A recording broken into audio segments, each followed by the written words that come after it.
Humpugamathoi Suba Chaklam Khongchat ka mari Leinana Pangthokliba Regeneration month ka mari Leinana CHTTHARIBA academic campaign ki SARUK ama OINA IMPHAL East District ki MANUNG chana LEIBA HALLEEY English School SOIBAM LEIKAI da AMSU AMSU MAYAI LOISHANG Vice President NAOREM WANGAMBA AMADI OJA RONI OC HALLEEY English School na MAYAI TANGBAL LOUDUNA campaign CHTTHAKHI HAIRIBA academic campaign aduda NAOREM WANGAMBA na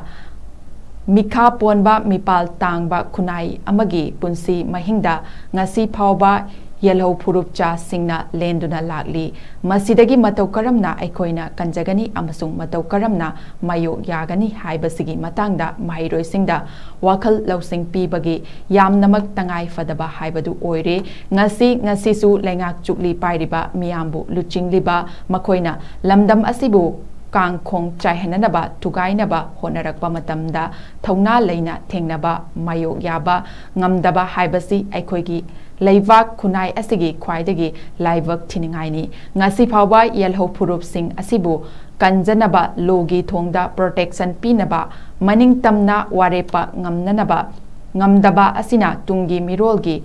Khongda Fam Kangkul Muthat Nabagi Machak Oire Haibasi Mayek Seng Natakli Ngasi su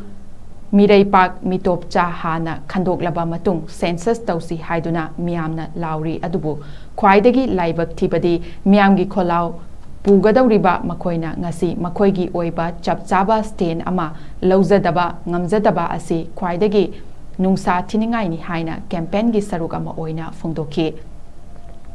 Leinana IMPHAL East District ki MANUNG chana LEIBA School Singi BP Wangambagi Luching Makhada IMPHAL East District Committee Secretary General NG Rakesh Amadi Michael Nasu Khundrakpam High School Leisembam Mahikol Kangla Sangom Sang Cosmopolitan High School Academic Campaign Asigi Nungi Wahanthoki Matangda Mahiroi Singda Wafong Kaya Phongdoki Bisnupur District ki MANUNG chana LEIBA School Sing Amadi Ahanbada Mangal Kids School Ningthokong Anisubada Pemton School Ningthokong School Kumbida BP Parikesor Morang Themgi Luching Makhada Bisnupur District Committee gi Thaumi Singna Hunger Marches Day 2026 Regeneration Month ka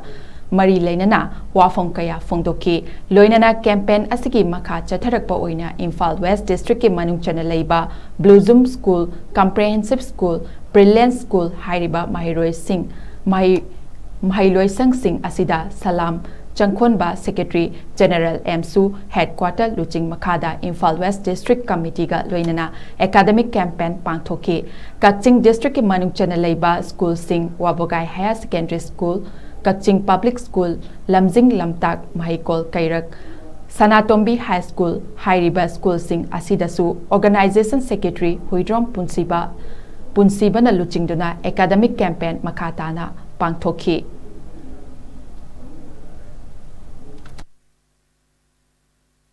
Maduna Maram Weraga AMSU all manipuri in high Ado Haiba Madamduragi AMSUna Umakomba Subia Amada Hawaii Musiboka Sinfana Lari Waikoina 1970 Matamda Akoi Manipur Haibuna Tandri Yagi John Muslim Kwaidagi Handava Parkda Farsi Status Haiba to the Timbi. Adulagi Haiba Steel among Amnabuni Honor from the State Group Talapom of 1972 AMSU Eva Mianga to some Narakanda Siboka Akoi Hub the Namna the CST Logi Maka Masigi Pada Nakoina Uzi Education in Lai Moina Tamiba, Sazera Moina Tamiba, Manipuri, Mideme, High Representative, Witaminaja. High Matam Dudagi, I put the Iran EXIBO, the Nintam Namjagi, Nintam LEIKAI, the syllabus the Hatun Tanzagi, High Oga, Matamidagi, Pampir, Ado, Usupiama, Sandela, Matuda, Sinetiama, Murik Sapiam, some of the Saikiam Sarman to the Siboga. Government of India, many government of Manipur, Rengat, Amun Bai, now, the number of Tokana, Masiboga, equity, Hoxet, Masiboga, low, set and a low, Masiga Siduma, Tokia, Naja, Sukia, and the 1980s da ngasi ngasi mang de koi ba koi ki mituk sa milei bak sa kya mana koi da landa da ngasi ngasi yeno puru sa oi ba koi ki tung yoi ba miro zigi oi ba kari oi ge doi no hai ba khang tamba ngam da ma pa ma da ngasi king ni ba tu si marial je 1980s ki matam da gi AMSU na foreigner issue hai da na AMSU ma di AMSU na matam du gi mihin san ba han man kya mana education ho kya ma matam du gi sandin gar bane machine de kaya sahi 47 40 ST madung sida ai koi irei pa iram dam sida yero puru koi ba ai koi se London sida ko pa London si ko hai na palan da na ko fa leba amaje ai koi yero puru koi ba ai koi majority ne hai ko fun si ase kaya machine London sida saidang na de PM da 60,000 ki above da si lei na tra ai koi more da leiba suchan de leiba irei sha furu sa kaya amasi London sida saidang na de adu wei tani na si timing sida ai koi na another 30 or 40 years 50 years la on tam da ai koi unda dai ge ba biro na si yo ba kunai si yo ba si